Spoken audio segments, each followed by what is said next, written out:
26문. 그리스도는 어떻게 왕의 직분을 행하십니까? 답. 그리스도는 우리를 자신에게 복종하게 하심으로써, 우리를 다스리시고 지키심으로써, 그리고 자신과 우리의 모든 원수를 막아 정복하심으로써 왕의 직분을 행하십니다. 해설입니다.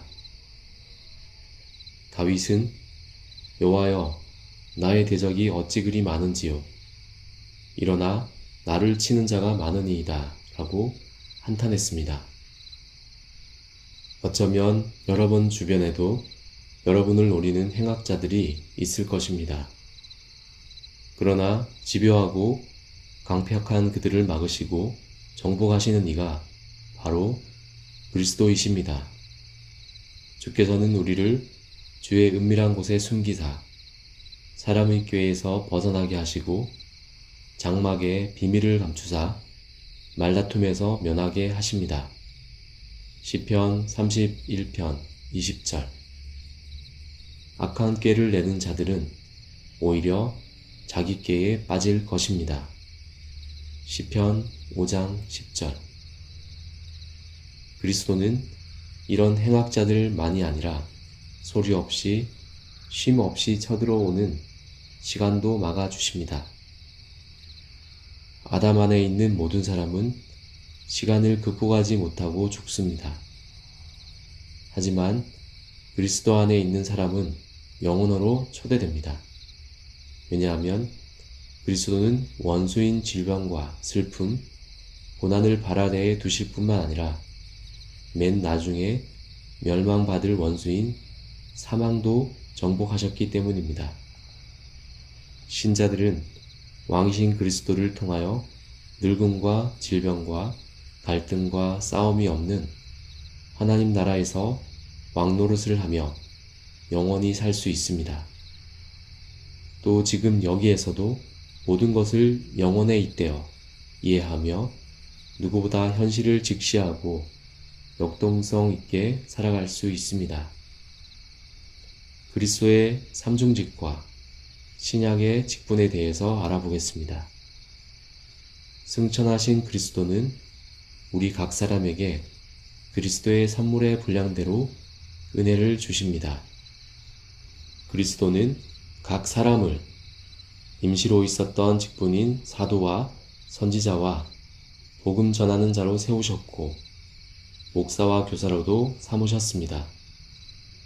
그리스도가 각 사람에게 이러한 직분을 주시는 이유는 무엇일까요? 사도 바울은 다음과 같이 이야기합니다. 그가 어떤 사람은 사도로, 어떤 사람은 선지자로, 어떤 사람은 복음 전하는 자로, 어떤 사람은 목사와 교사로 삼으셨으니 이는 성도를 온전하게 하여 봉사의 일을 하게 하며 그리스도의 몸을 세우려 하심이라. 에베소서 4장 11절에서 12절. 그리스도의 삼중직으로 대표되는 성경의 직분은 신약시대 교회에서 목사와 장로와 집사로 나타납니다. 따라서 교회의 목사, 장로, 집사는 대접을 받으며 성도 위에 군림하려고 해서는 안 됩니다. 성도들이 직분자들을 위해서 존재하는 것이 아니라 직분자들이 교회를 위해서 존재합니다.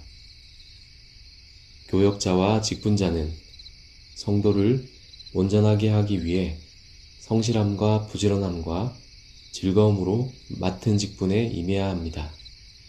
로마서 12장 8절. 목사와 장로와 집사의 직분을 항존직이라고 합니다. 교회가 있는 곳에는 목사와 장로와 집사라는 직분이 항상 있어야 하기 때문입니다. 교회가 존재하는 한 이 직분들도 항상 존재한다는 의미입니다. 그리고 행여라도 하나님과 사람 앞에 큰 죄를 지어서 직분을 행하는 것이 오히려 하나님의 영광에 누가 되는 직분자는 즉시 사임하는 것이 옳습니다.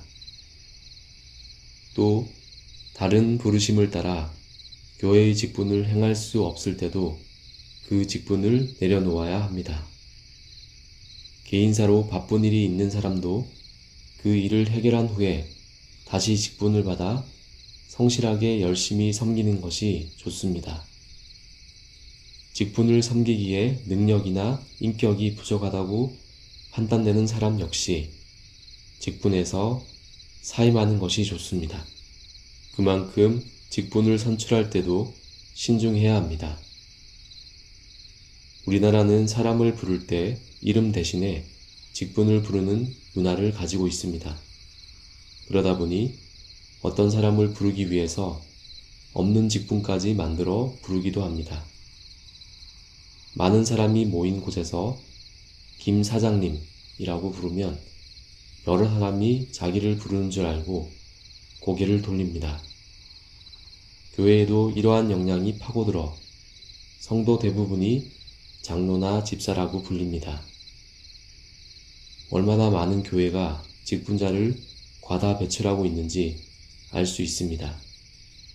앞으로 교회나 교단 차원에서 이런 문제를 해결하기 위해 노력해야 할 것입니다.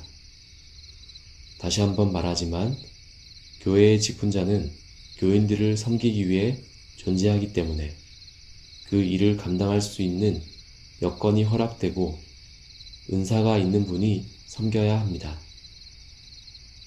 교인들의 공명심을 채워주기 위해서 직분이 남발돼서는 안 될 것입니다.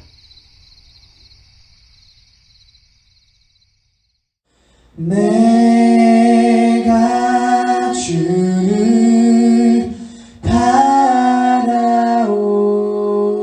바라오니 성실과 정직으로 나를 보호하소서.